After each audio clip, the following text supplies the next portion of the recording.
Several weeks ago when Pastor Brett asked me if I'd come and preach while he's gone this Sunday, he thought he was going to meet his granddaughter to Texas, but she got there before he did, and the Lord knew best. We joke about, how many of you are from Texas? Texas? Yeah, in Florida we talk about Texans. You can always tell a Texan, but you can't tell them much.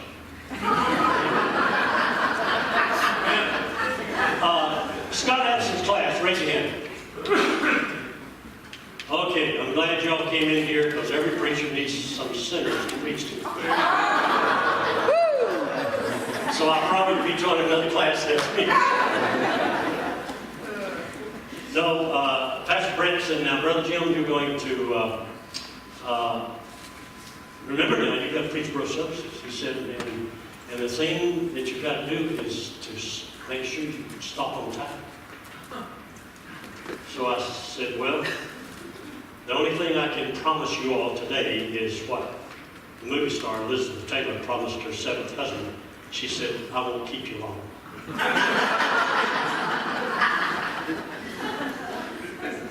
I want you to think about the journey of love. All the songs we've been singing today had the word love in them. But love is such a misused word. You think about it in our day and our time. Hollywood thinks they have the last word on love, and they don't even approach close to what true love really is. They're talking about erotic love. That's one of the words in the Greek for love. There are three words. Eros is erotic, so-called sexual or romantic love, supposed to be. And we've all been tempted by that kind of love through our journey in life. There have been times when we thought that we were in love. And then in our day and time, we hear people talk about falling in love and falling out of love. You don't fall in love, you fall in the ditch. And you don't fall out of love, you fall out of a tree. Love is what chooses you. You don't choose love. Jesus said, you have not chosen me. I've chosen you. That's right. Now you think about it. In your journey of love, when you met that special person, and at the time in your life you thought that was the one, when you met that special person, there had to be some convincing that took place on the other side, not only on your side. And so when you think about love choosing you, love is a thing that's, unless you see it clearly, and of course we know as children of God that God is love. And we believe that you can't really recognize true love unless you first know God. And when I was at the university in Florida, it was my junior year, and I was a youth evangelist for most of the time in the university.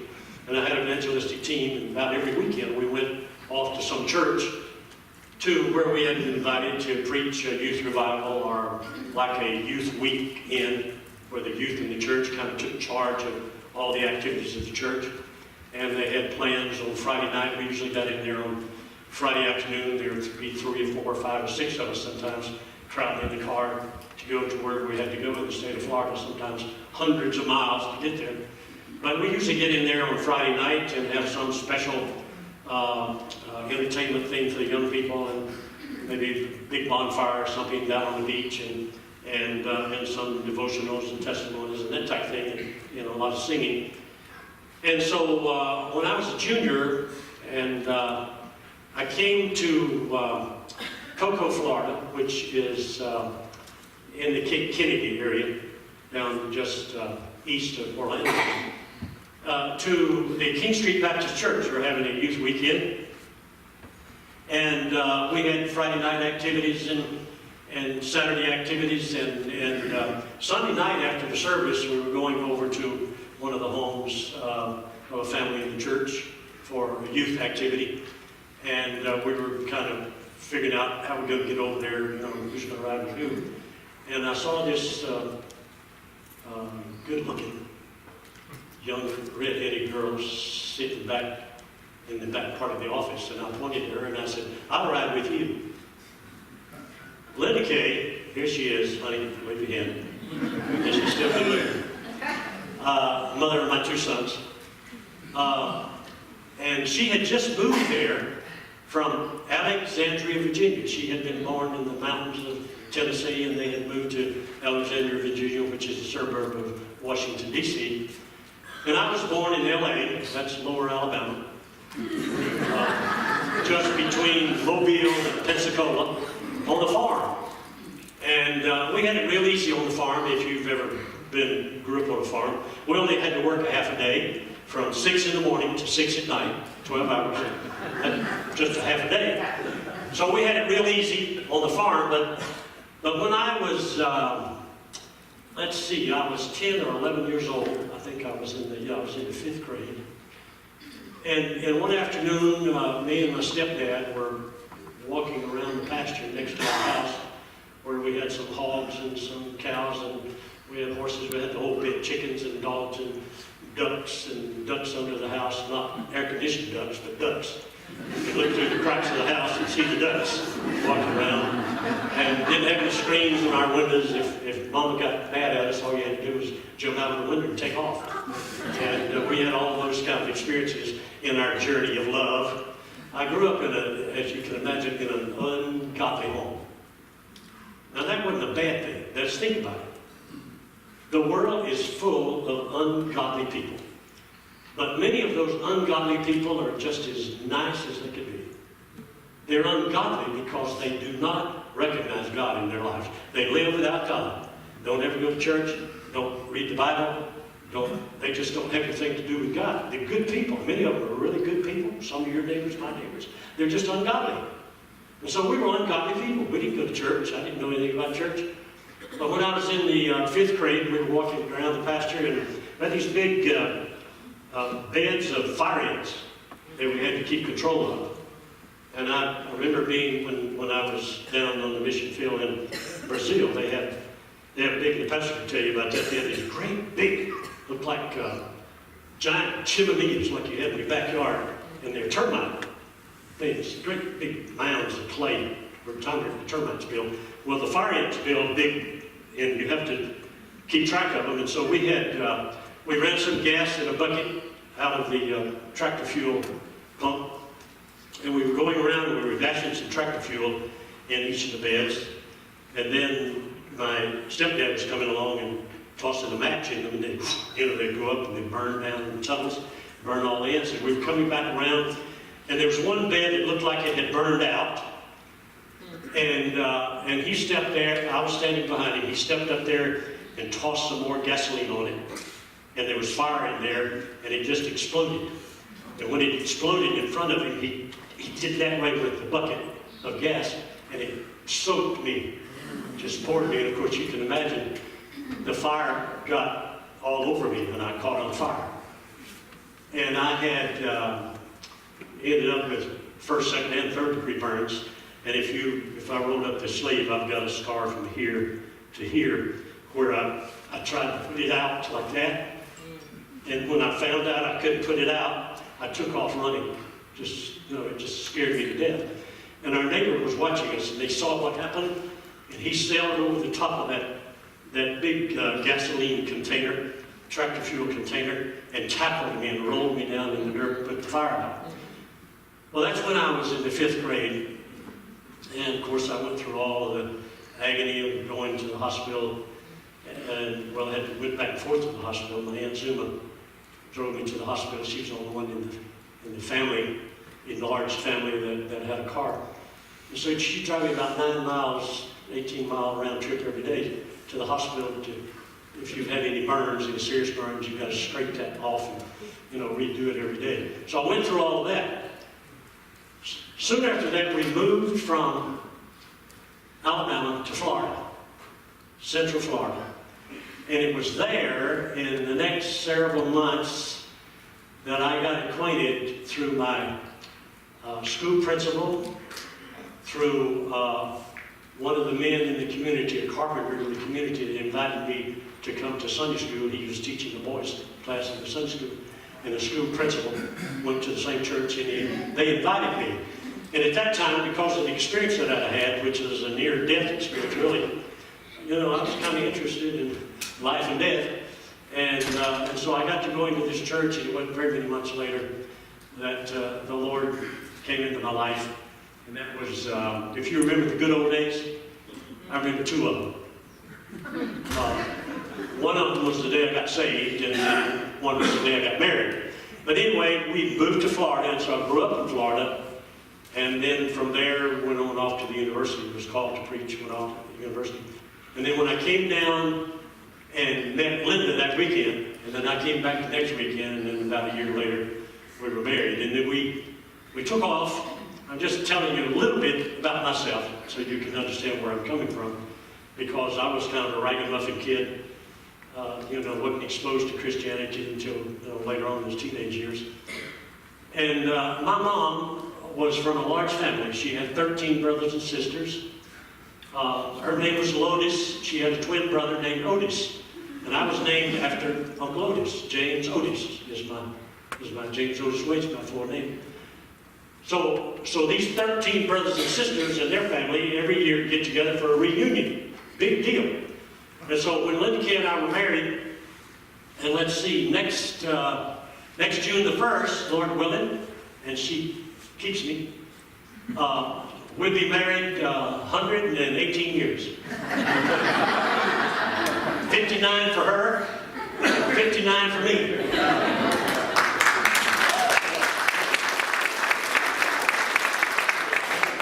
So after we get married, and I'm getting ready to go to seminary, I've already signed up to go to seminary, and her daddy was so thankful he didn't have to pay for any of my education. He got him a son-in-law who was already educated, what part of it took. But anyway, we took off from Florida, headed to North Carolina, but on our way, we went through Alabama for this reunion. And you can imagine what Mom's 13 brothers and sisters and all of their family and all of the cousins, dozens, there must have been 150 people there. And this is Linda's first experience of really getting acquainted with my family. And here I am. She just moved to Florida where she'd always wanted to live. And I married her and took her off to North Carolina. So she was a little upset. She was in love with me, but we were on the road. We went to Alabama. And we were there the first day, and, we're having a great old time and talking late up into the hours. And she said to one of my aunts, Aunt Thelma, I think, she said, Aunt Thelma, where in the world does everybody sleep? She said, well, what we do around here is that we put down blankets and quilts all over the floor and turn the light out, and then you just crawl around till you find something you like and you lay down by it. And she's telling me, what in the world have I gotten into? Of course, they had a room for the honeymoon couple. We were okay. But this is the kind of family that we grew up in. And but in the 13 brothers and sisters, when I was about, I was the fourth child in the Wade family, and I was about 2.5 or 3 years old, and my daddy left my mom with us 4 small kids. I have a brother, a sister 2 years older than me, and a brother 4 years older than me, a sister 6 years older than me. So here was Mom with 4 children. The oldest one was 8 years old. So we were kind of farmed out to different members of the family. I mean, what is she going to do? And she wasn't, but let's say Mom must have been 20. She was 25 when I was born, so she must have been about 27, 28 when she was left with all these kids. So we were farmed out. And there were 2 of her siblings, Aunt Zuma and Uncle W.D., the only 2 out of 13 that were Christians. And I went to live with Aunt Zuma. Now just think about it. We're talking about the journey of love now. Thinking about the love of God in your life, in my life, personally. How you look back and you see how God has been engineering the circumstances of our life. I am a great believer in the fact that God engineers the circumstances of our lives. We sang a while ago, all things together for good. All things together for good. The good things and the bad things that happen in our lives are to bring out good for the grace and glory of God. And so we think about the journey of love that we've all gone through and how important it is to give God credit for taking care of us. So I want us today to look at an example of one of the apostles, the Apostle Peter, Simon Peter, son of John Johnson, that was his last name, Simon Peter Johnson. And when God calls us, He calls us by our name. He gets our attention. There's no doubt who He's talking to. Think about your experience. When were you saved? What was that significant moment in your life when you came face to face with Jesus? And He convinced you of His love. We've been singing about, oh, how I love Jesus, because He first loved me. But we didn't always know that. Even when we didn't love Him, He was loving us. And I've learned that being in God's family, and Linda Kay, and I appreciate so much how you've taken us into your family, or God's family here, because you don't go to church with who you want to go to church with. You go to church with who God wants you to go to church with. Amen. Sometimes the people you go to church with are not always, just right. Some of them are a little off, and you never know what to expect from them. I mean, look around here. Look at these guys. You got guys with parted hair and unparted hair and departed hair. I mean, we're a motley group of people that God has brought together in His family, and now we're brothers and sisters. How great is that? And the love of God, the fellowship that binds us together. That's the thing that's beautiful about being in God's family. But you have to deal with individuals sometimes, and sometimes they're hard to deal with. And Jesus picked some guys to walk along with Him that He could teach and train for 3+ years. And they were just common, ordinary guys. There's Pete, Danny, brothers. There was Jim and Jack. There was Phil and Tom and Judas and Nate and Matt. And you just go down the list and see them. They're just common, ordinary guys like you and me, and girls.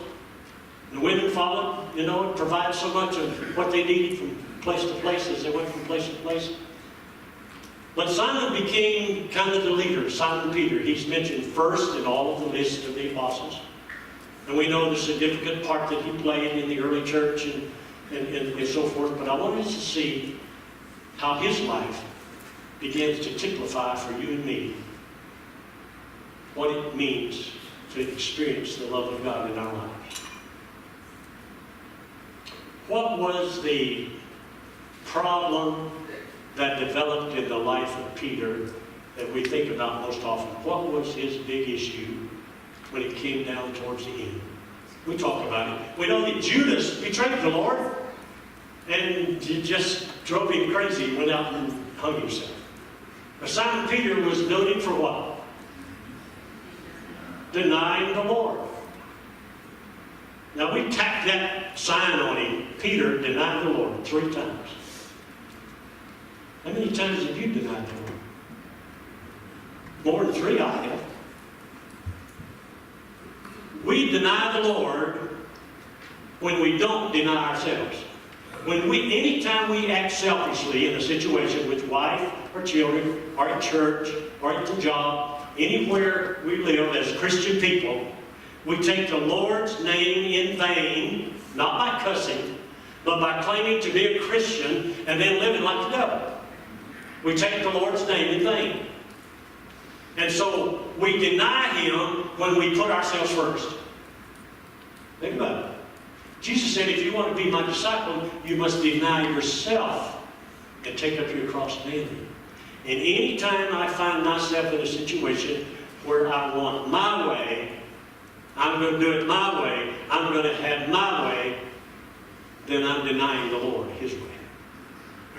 Denial. So let's look at how this thing developed in Peter's life. Turn to Matthew chapter 26. Matthew 26, and we're talking about the importance of love. Matthew 26, and we're reading beginning with verse 30, 35. No, 30. Let's start with 30. Verse 26, verse 30.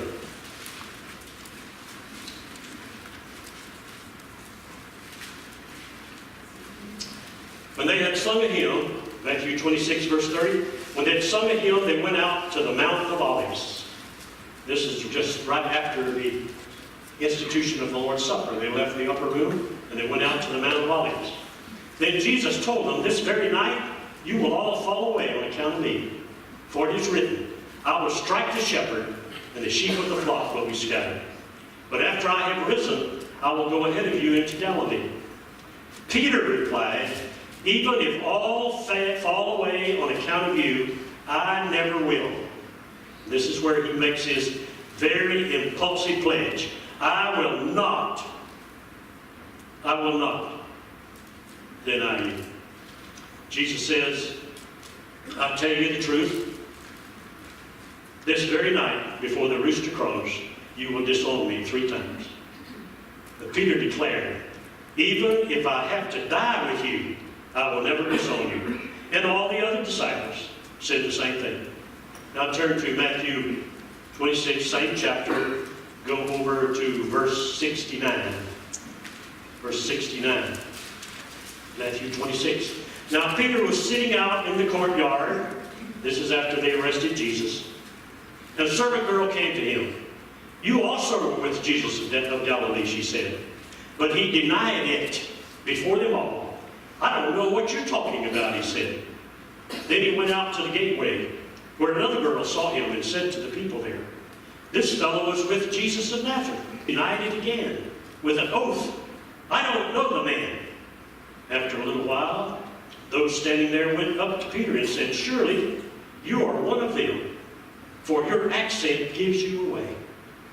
Then he began to call down curses on himself, and he swore to them, I don't know the man. Immediately a rooster crowed. Then Peter remembered the word Jesus had spoken.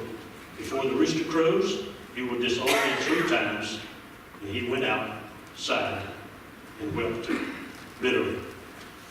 Now turn, and we're going to screen this scripture for you in John chapter 21. What was the end result of all of this activity? Peter's denial of the Lord. What's the end result of your activity and my activity when we deny the Lord? Do we feel that conviction immediately? Say, Lord, I'm sorry? Or do we get the flack that comes with it sometimes and we don't realize it until it's too late? We've stuck our foot in our mouth or whatever the situation might be. So it says in John chapter 21, after Jesus appeared again to his disciples by the Sea of Tiberias, it happened this way. Simon Peter, Thomas called Didymus, which is the twin, Nathanael from Cana in Galilee, sons of Zebedee, 2 other disciples were together. I'm going out to fish, Simon Peter told them. That's what he knew. He was a commercial fisherman, and they said, well, we'll go with you. So they went out and got into the boat, but that night they caught nothing. And that's bad news. When you make your living fishing and don't catch anything, then you don't have anything to live off of. So this created a problem. So he said, and then early in the morning, he fished all night, Jesus stood on the shore, but the disciples did not realize that it was Jesus. He called out to them, friends, have you caught any fish? No, they answered. He said, throw your net on the right side of the boat, and you'll find some. When they did, they were unable to haul the net in because of the large number of fish. Then the disciple whom Jesus loved, which was the Apostle John, said to Peter, it's the Lord. As soon as Simon Peter heard him say, it's the Lord, he wrapped his outer garment around him, for he had taken it off. He jumped into the water. The other disciples followed in the boat, towing the net full of fish, for they were not far from shore, about 100 yards. When they landed, they saw a fire of burning coals there with fish on it and some bread. Now just think about it. These guys have fished all night and hadn't caught anything. And finally they see somebody up on the shore. They got a fire going. Smells like fish. I think I smell hush puppies. You know what a hush puppy is?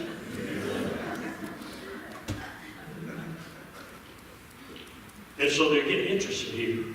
Jesus said to them, bring some of the fish that you've caught. Simon Peter climbed aboard, dragged the net ashore, and it was full of fish, large fish. 153. Doesn't that sound like a fellow that sells fish for a living? He knew exactly how many fish are in there. He figured it in his head. But even with so many, the net was not torn. Jesus said to them, come and have some breakfast. None of the disciples dared ask him, who are you? They knew it was the Lord. Jesus came, took bread, gave it to them, and they did the same with the fish. This was now the third time Jesus appeared to his disciples after he was raised from the dead. Now, we're coming to the hard part. Hard part for you and hard part for me. Hard part where Jesus has to hurt us sometimes to help us. Look at the experience. Jesus said after breakfast, he went over and he tapped Peter on the shoulder and he said, Peter, come on, walk down the beach here a little ways. I want to talk to you. Just you and me. Peter's wondering, what in the world, you know? He has to be mad at me. So Jesus said, Peter, do you love me? Do you truly love me? What it says in the Word. Truly love me? He uses the word agape. Do you love me deep down in your heart? You remember promising that you would die for me? You still feel that way? Do you truly love me? Peter said, Lord, you know that I love you. But Peter said, I love you like a friend. You're one of my best buddies. He used the word phileo or philine, which is, like Philadelphia, the city of brotherly love. That's the word phileo. That's brotherly love. Just we're good friends. I mean, how many people can say they have some really good friends? You can't have very many good friends because you have to invest your life in somebody if they're going to be a good friend. I have lots of acquaintances. I know a lot of people. But good friends, you have to invest yourself in somebody else, and they invest themselves in you. And that's what Jesus and Peter have done. They were good friends, good buddies. They walked together all of these years. And so he responded and said, you know that I love you like a brother. And so Jesus said a second time, do you love me? From deep down? Not just saying it with your lips, but meaning it with your life. He said, Lord, you know I love you. And then he says, for the third time, he said, Peter, do you love me? Jesus didn't use the word agape this time. He came down here right next to Peter on his level, mentally and spiritually. And he said, Peter, do you really love me like a brother? Peter said, Lord, you know I love you like a brother. What I'm asking today, I think of all of us, is what would you say to Jesus today if he asked you the question, do you love me? From deep down, would you be willing to die for me? There are Christians today in parts of the world who are literally dying physically because of their faith. I've served on the mission field in some of those countries where it's against the law to be a Christian. We preached and taught at night. Secretly moving around, baptizing people at night in lakes. Because it's against the law to be a Christian. If you get caught, you get beat up, in some cases killed.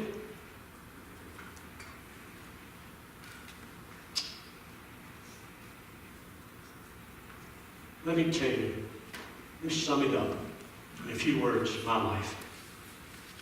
And as I worked on this sermon, the Lord preached it to me first. And it hurts to be put on the carpet and taken to the woodshed sometimes. The Bible says God chastens those whom he loves. The Bible says that it is sharper than a two-edged sword, piercing to the very deep of your heart. Have you ever been so deeply convicted that you thought you were going to die unless God rescued you? I was like that. I had walked life's way with an easy tread. I had followed the way that the life led. I had sworn to rule with an iron mace when I met the Master face to face. Oh, I had built my castles and reared them high. Their towers had pierced the blue of the sky. I had entered to win in life's mad race when I met the Master face to face. I met him and knew him, and like with Simon Peter, when Jesus called him by name, Simon Peter Johnson, just you and me, do you love me? I met him and knew him, James Otis Wade. I met him and knew him and blessed to see that his eyes full of sorrow were fixed on me. And I faltered and fell at his feet that day, and my castles all melted and vanished away. They all melted and vanished, but in their place naught else did I see but the Master's face. And I cried aloud, oh, make me meet to follow the steps of thy wounded feet. My thoughts are now for the souls of men. I've lost my life to find it again. Ever since one day, in a quiet place, when I met the Master face to face. You could meet him today, in this very place.